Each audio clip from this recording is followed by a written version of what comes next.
right, welcome back, everybody. We've got everybody here. So we've got a change to our team here. We now have Susan Howard as our DCSC lead here. So welcome, Susan. Okay, so as we jump into collaboration, let's be sure to recall a communication breakout and our charge to be proactive representation of our own organization and to serve the larger community by staying connected. We're going to kick off this session with a quick poll. So let's get started on that first poll if we could.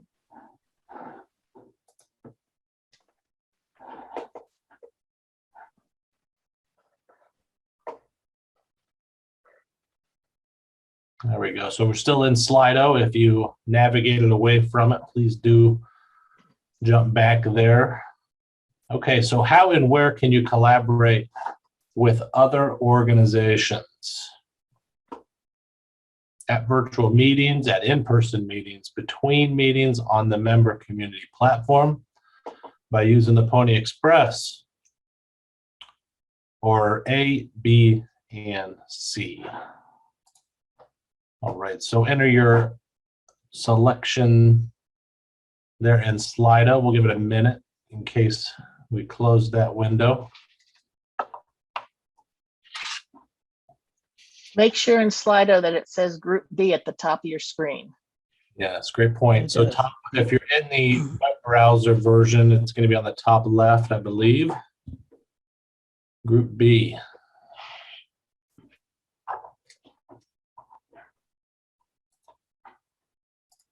No submissions yet. This is interesting, Joe. I've got submissions on my app, but I'm not seeing them on the big screen. Yeah, maybe that it we're needs sharing. refreshed here. Let's see if we can get I've got running on my phone. I don't have any submissions yet. Yeah. See if our production team here could refresh that and see if we get submissions on there. I see it on my screen here, and I see 96%. That's what I see. I see 96% on my phone. Yeah. Right? Yep. Yeah. So 96% have said E, which is A, B, and C. Nobody has said Pony Express, which is disappointing. I like that one. There we go. There we go. A minute. Okay, so at virtual meetings, obviously we've got 3 virtual meetings this year, February, August, November. We've also got an in-person meeting in May at the NGS annual meeting. So we've also got C, between meetings on the member community platform. So that Higher Logic platform will be coming online soon. So those are 3 great options in terms of how and where you can collaborate with other organizations. Let's see, we're gonna launch the second poll, if we could. And this one is, what are some of the most important collaborative activities?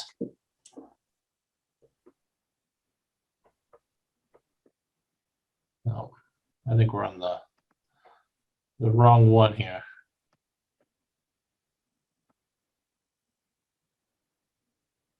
So it should be, there we go. What are some of the most important collaborative activities? Sharing resources, asking for help and giving help, sharing best practices, developing topics to elevate to NGS, or E, all of the above. There's no trick question or trick quick answers in this one.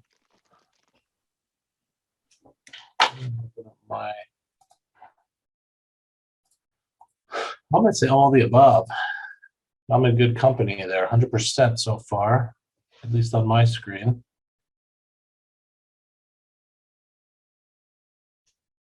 There we are, 27 responses. That's pretty good. All the above. Right, all those things are good. Okay. Question 3. How many delegate council meetings will there be this year? I already gave the answer to that one, I think. But let's put that one up on the screen.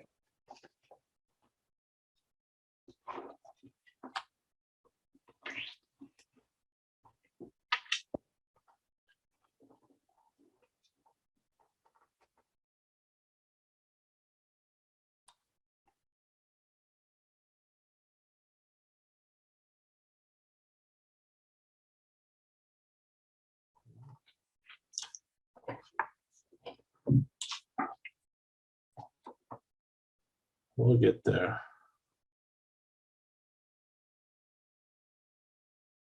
There we are. How many delegate council meetings will there be each year?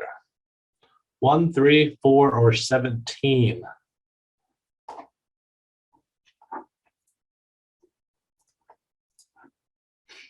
100% say 4. 26 responses. That is correct. So as I mentioned earlier, we've got the 3 virtual, February, August, November, and then the in-person in May. 17 might be wishful thinking. I think maybe that's how many we wish, how many times we wish we can get together. But the beauty of some of this collaboration technology, the member platform, is the opportunity to continue to connect throughout the year, not just face-to-face or virtual, but to have discussions throughout the year.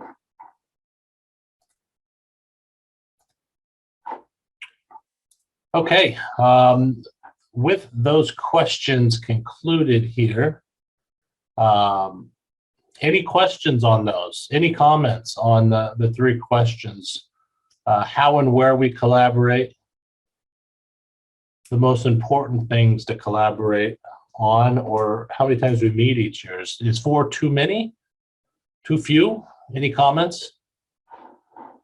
Let me open up my screen here. I can't see everybody.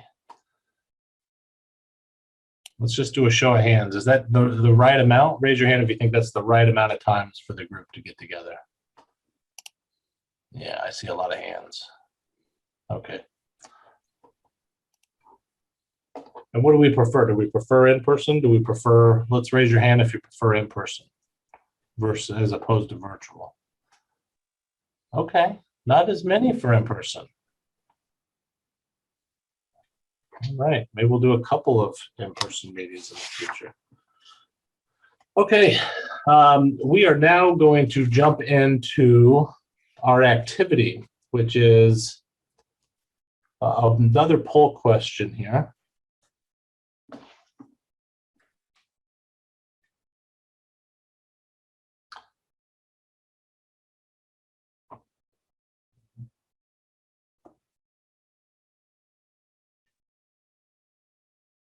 Yeah, there we go.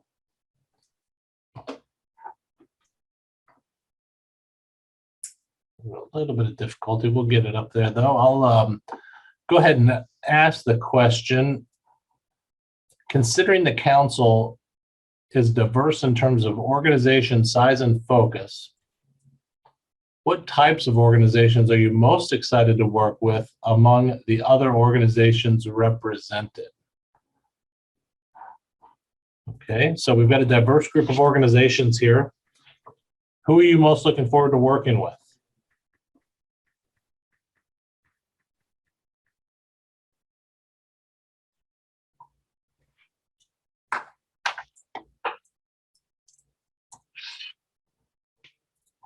Okay. Well, I'm starting to see them populate on my screen. Hopefully they'll show up here on the screen soon.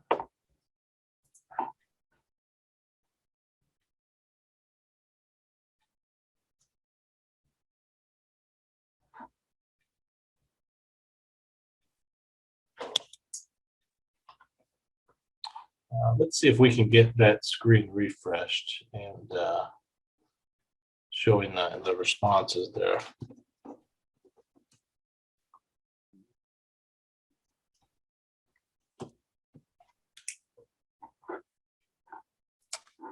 I'm not seeing it on there yet. Okay, we'll see if that comes back online here. So the number one answer I am seeing is libraries.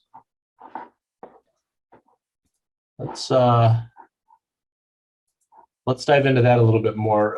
If you responded with libraries, why?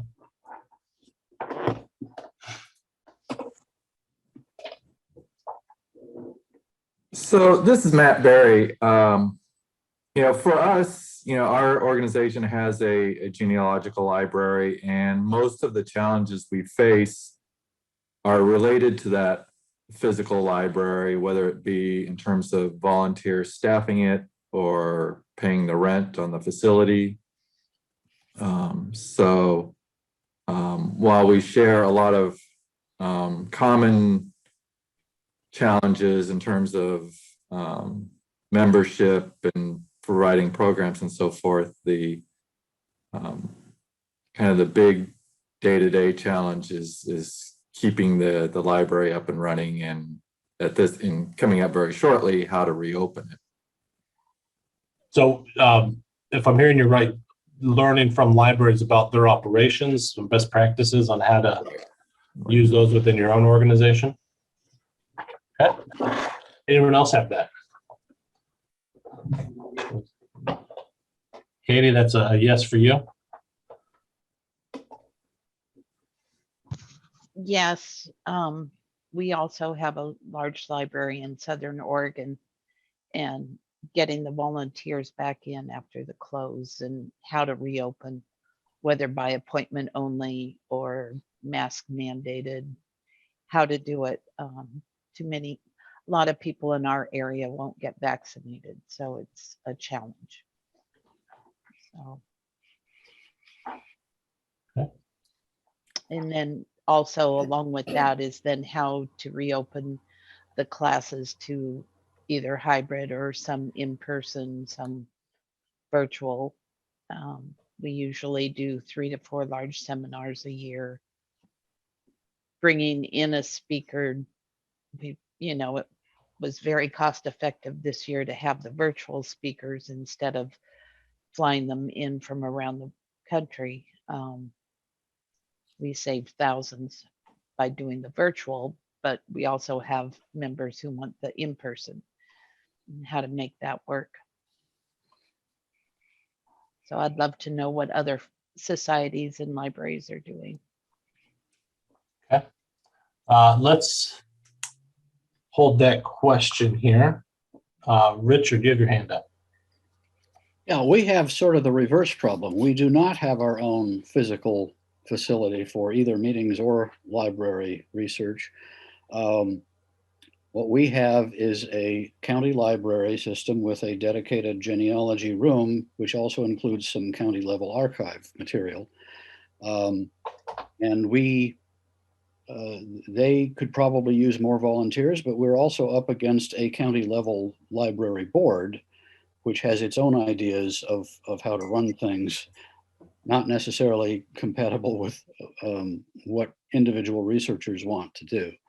And so we're sort of looking at the problem of coordinating efforts with the library to get the best outcome. Great. So who else responded with libraries? Anything else?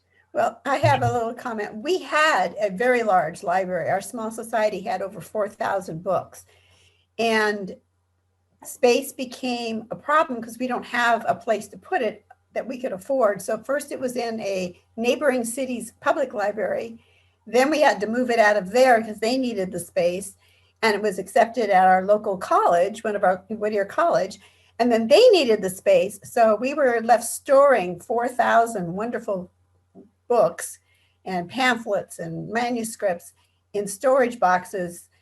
And it was costing us so much money that we ended up having to sell everything.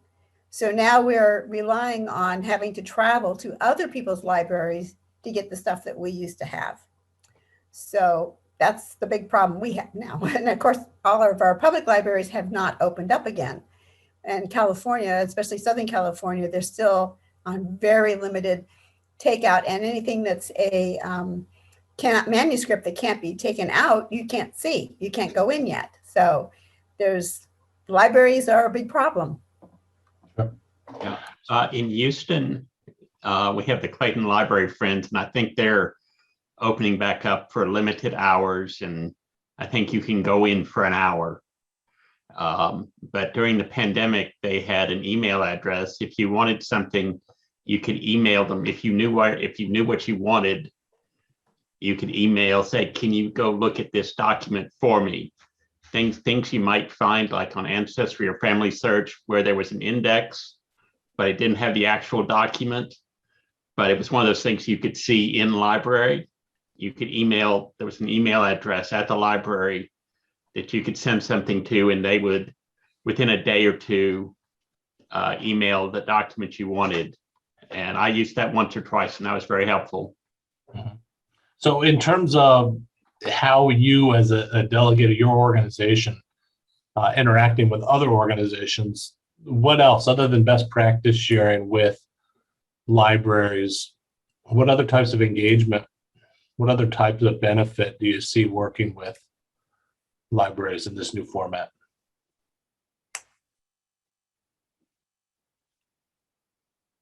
Yeah, Margaret. So I'm not quite sure it answers your question specifically. My genealogy society has a room in a senior center, which used to be a school building, so think classroom size, where we have a very pretty extensive library packed in there. One of the things that we have started doing, because we're not allowed back into the building, it won't be until at least September because they're doing some refurbishment work on the HVAC right now.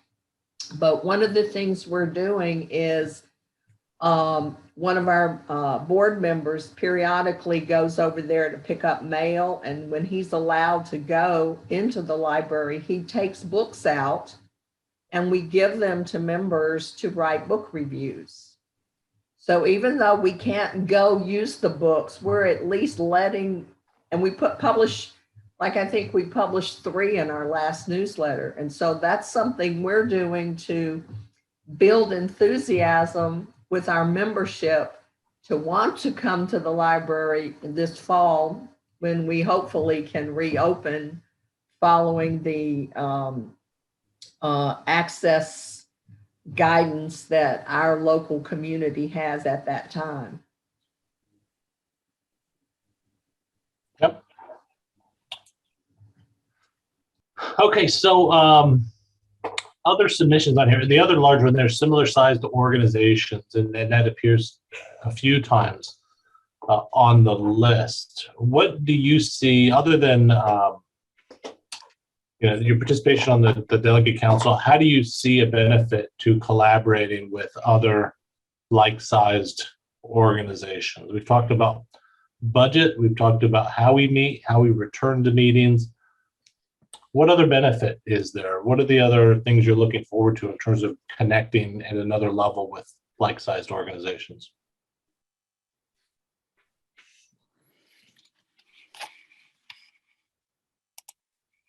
Yeah, Suzanne. Well, I think you addressed some of the issues. Budget. My organization is different probably from anybody else's. It was established about 40 years ago in Phoenix, and we are called the Family History Society of Arizona. We have no building, no library. We have 7 chapters throughout the valley, and each of those chapters has a rented space, maybe in a senior center, maybe in a church, maybe in a library.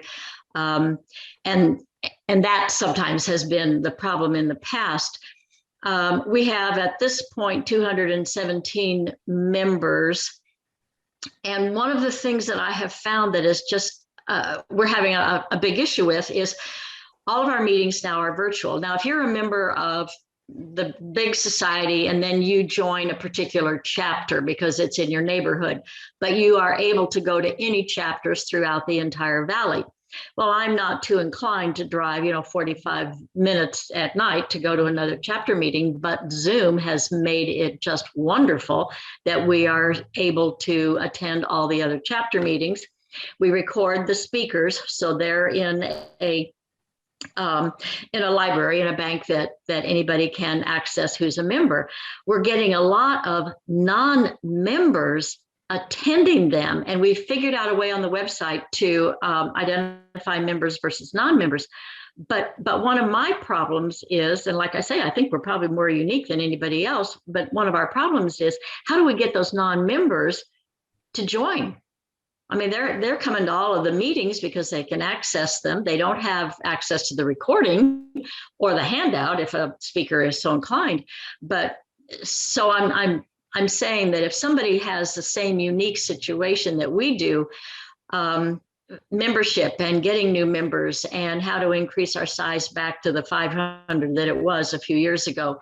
So Margaret, you have an answer for me? Thank you.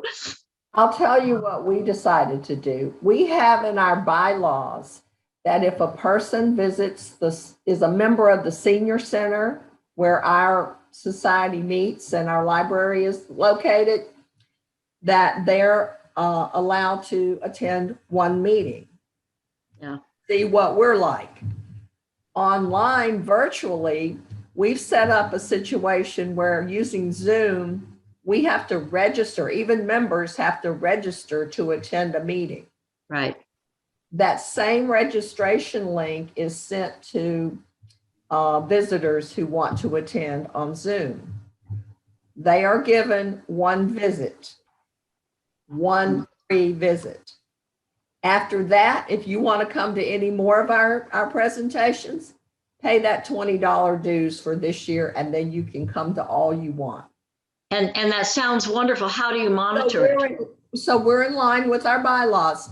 The way Right. we do it is because the webmaster keeps a list of who attends this month as a visitor. Okay. You know, like I was talking to her the other day, and at that point we had 2 people who were visitors tomorrow for our meeting.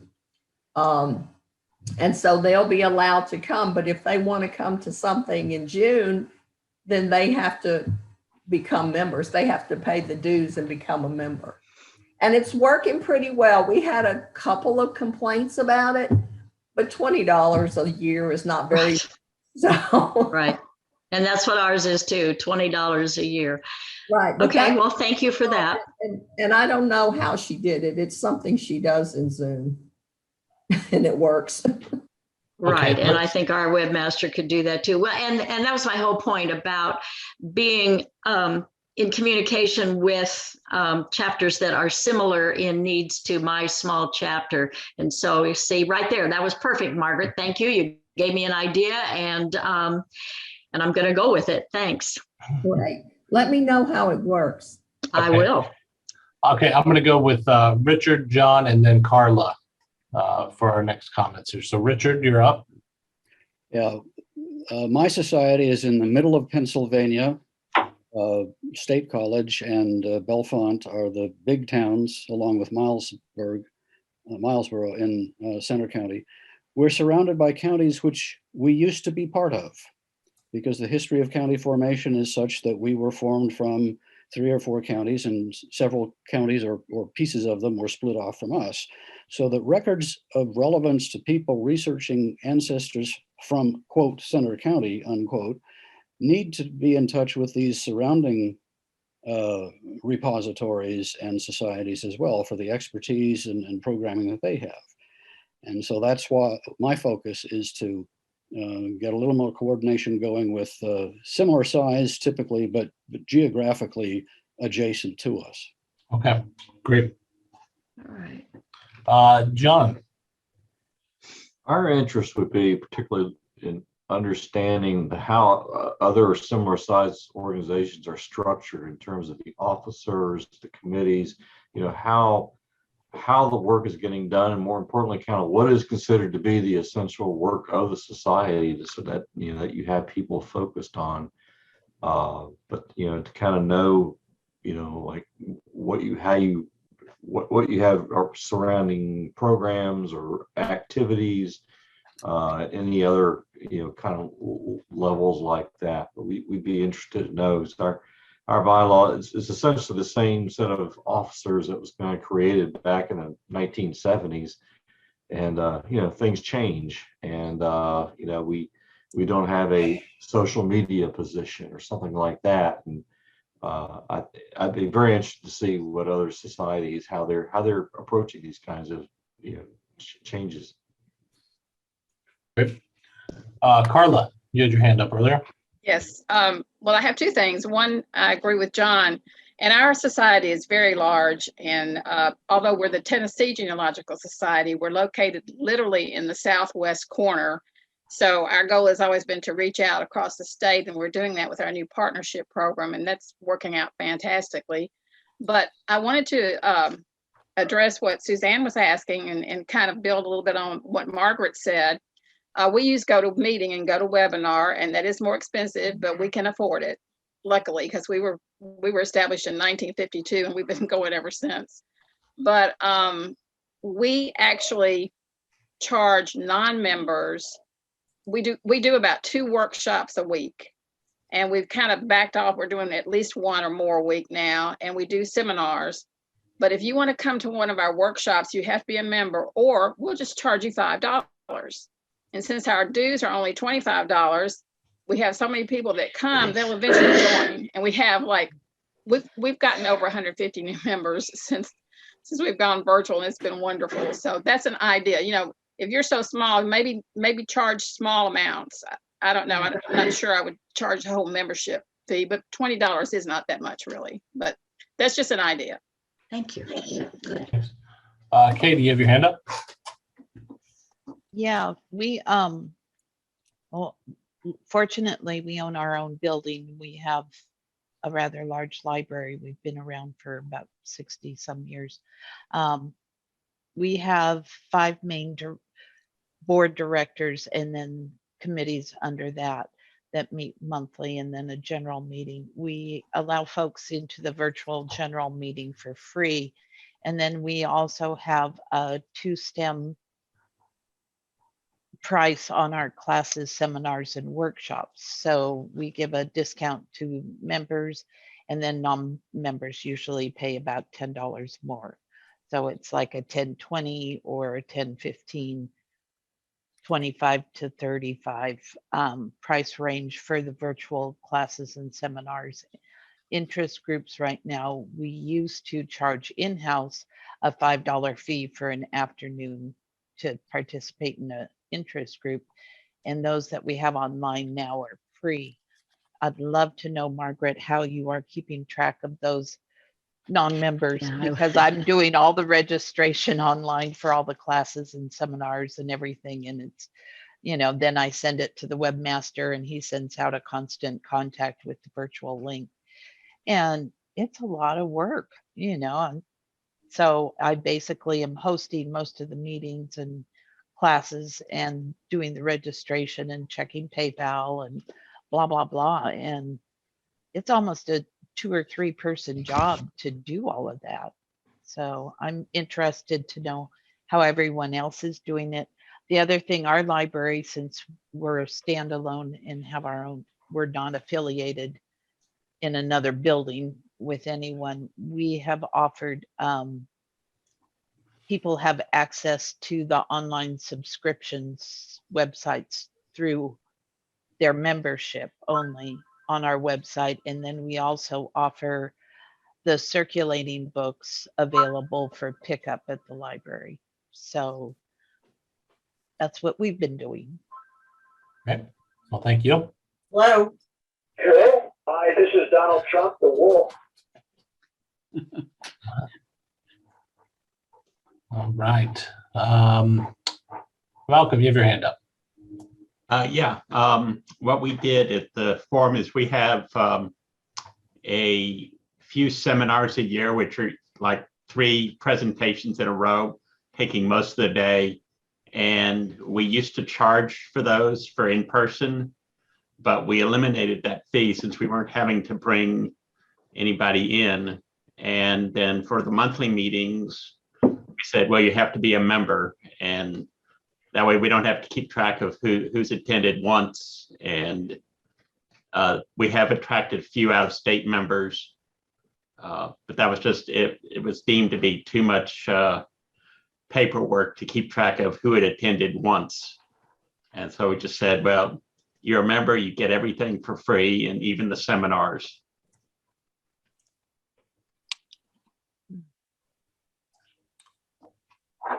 Okay. Well, great.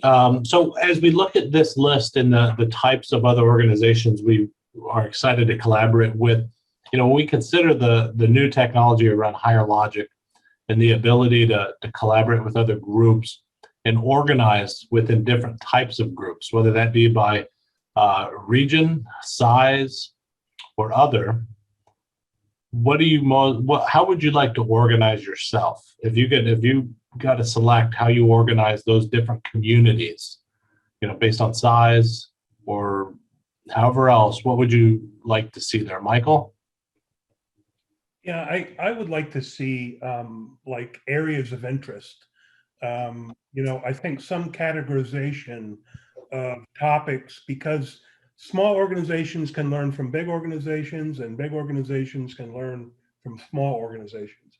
So I would just like to see something that might include technology. It might include some of your processes, whether it's membership, whether it's how you grow, your youth attraction to genealogy. There's all kinds of topics that I think you could benefit by collaborating. Kate.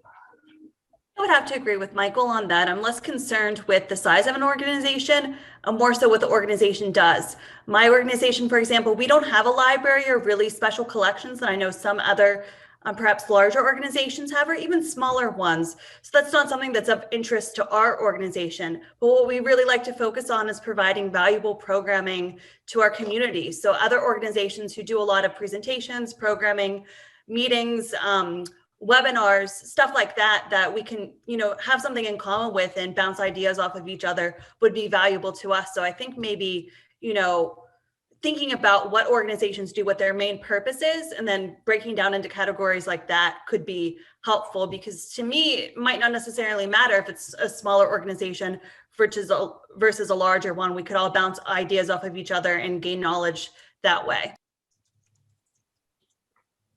Great.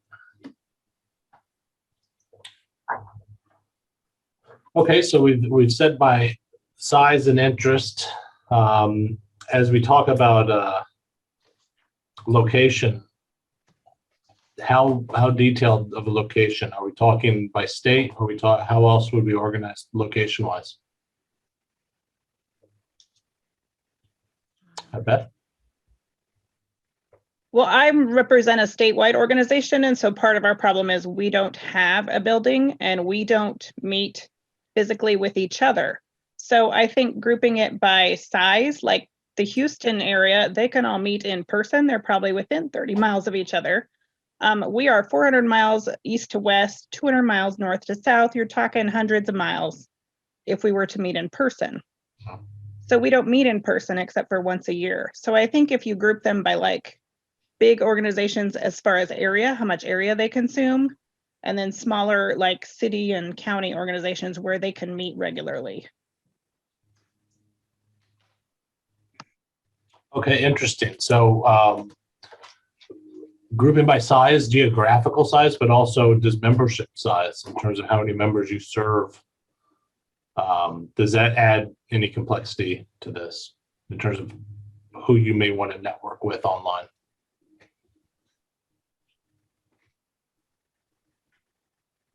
I don't know, because I think that as a member of a small society, I'd like to talk to big societies and get ideas, because I assume that at one time they were smaller too, and maybe they'd have ideas on how to grow and give more value to our members so that we can become a larger, more diverse society. And so I don't know if grouping by size would really be that helpful to most organizations. I liked the idea of grouping by topics or areas of interest. Membership, technology, as I believe Michael said, I think is probably would be of more benefit to most of us. Yeah, Michael? I was just going to say, I also think there's an opportunity here for state organizations to, similar to what NGS is doing, to market their benefits and kind of, it almost creates an efficiency model that if you folks see what the state of Florida organization is doing for its member societies, it might be an opportunity for another state to create value by doing something similar. So I think there's a lot of opportunity here in collaboration. It's just not kind of like across, but it can also be, down, up and down between, state and other organizations. Yeah, great point. Great point. Christina. Yeah, talking about like the levels, you say like city, county, state levels of groups. California, I don't know if they still have an active statewide. They used to have California CSGS. Our biggest coordination group is in Burbank, which is enough of a drive from where we are, because we're on the far east end of LA County. Burbank's more a little towards the middle. And there's actually a resource, but they're small and they're only open so many hours because of volunteer problems. And it's like, we don't really know who to go to anymore for organizing. We try to work with our most local, smaller societies, and we do joint things back and forth, invite each other's speakers to come and their members to come. But we're at sort of a point where we used to be huge. When we first founded in 1981, we set our 40th anniversary. We had like 400 members. We're down to 119 and we're aging out. So I don't know. I'll answer that, Christina. The California State Genealogical Alliance, it was called, which was wonderful that that was a consortium of all the organizations in the state. Yeah, they disbanded a few years ago. Right. So we don't have anything like that. Yeah. I don't even think we have a county one, do we? We don't. So we're sort of all on our own, floundering out here. Harry, you have your hand up? You're on mute there.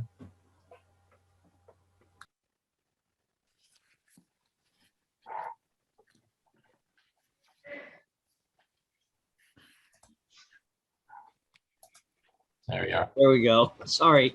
Okay. Okay. I represent a local genealogical society, but I'm also a past president of the Colorado Council of Genealogical Societies, which is a statewide organization, that kind of an umbrella like FGS used to be, but on the state level. And so I think that that's the kind of thing that can help local societies.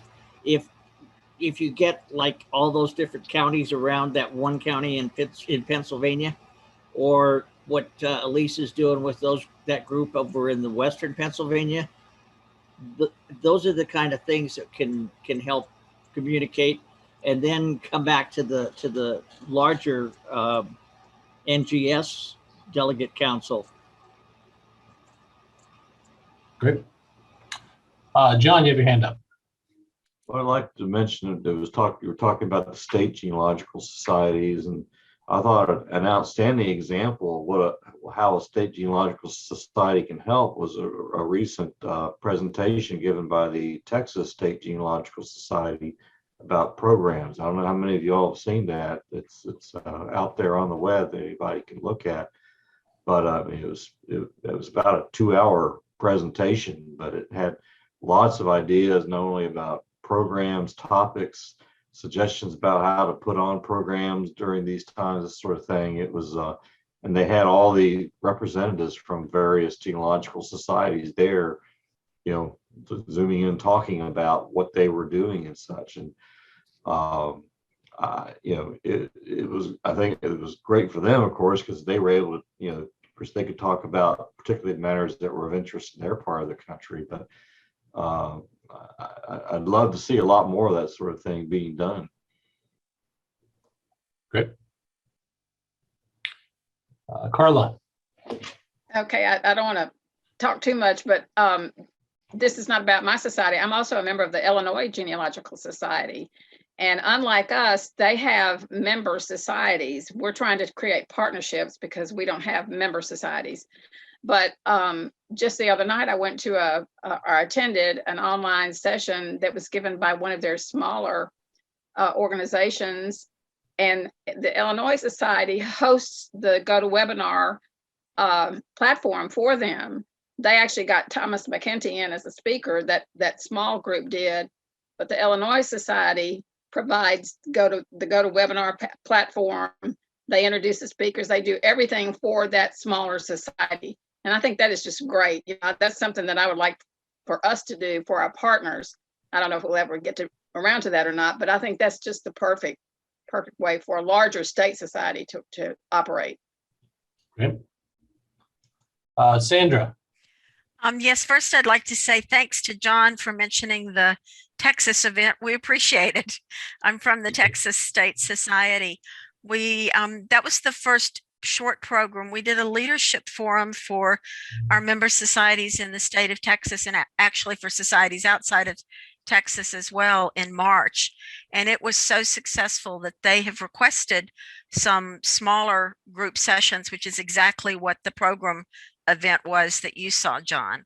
And so there will be more of those. I don't have schedules or anything, but we do have society members. We've had society members since the beginning of our formation. We're in our 62nd year, and we are, it's something that we feel very strongly about as well, and getting the societies to work together and collaborate. And this is one of the ways that we're hoping to be able to foster that, is getting them to help each other out a little more. And with the pandemic, they're all kind of looking at where do we go next when we can start back in person? What do we do and how do we get there? And so we're hoping to provide some more of those. And I think you can learn something from every society, regardless of the size. Kate, I agree with what you said. You get ideas. Everybody's doing something a little bit different. And somebody mentioned we all started as small societies at some point, and we've grown. And so I think that's the important thing, is just getting us all together and getting us talking. Thank you.